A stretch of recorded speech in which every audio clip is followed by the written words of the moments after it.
Sa wakas at ito na ang pinakahihintayin natin. Ang bilis ng 9 na taon, pag masaya ka talaga sa isang tao.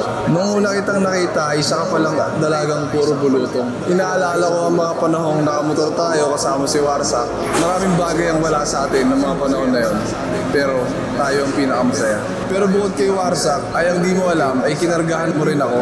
Nung panahong inabutan mo akong halos paubos na rin ang gasolina ng buhay. Inabutan mo akong hingal, inabutan mo akong pagal. Pero dahil sa'yo, lagi na akong full tank. At ganado lalo abutin ang mga bagay at mga pangarap natin. Naalala mo ba 9 years ago na kung saan nakasulat lahat ng mga gusto nating maabot? Sa araw na ito ay kumpleto na yung lahat. Kumpleto na lahat ng hiling natin. Dahil ngayong araw, ikaw at ako ay isa na.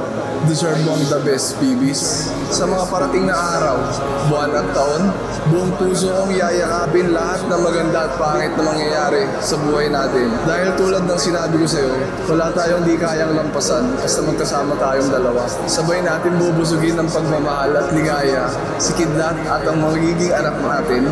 At pinapangako ko rin sa'yo na madali mo na akong aayain mag-TikTok. Sabi mo yan, ah. And last, ginasolinahan mo si Warsak at ako noon. Ako naman ang maggagasolina sa'yo ngayon. At mahal na mahal kita, V. Cortez Velasquez.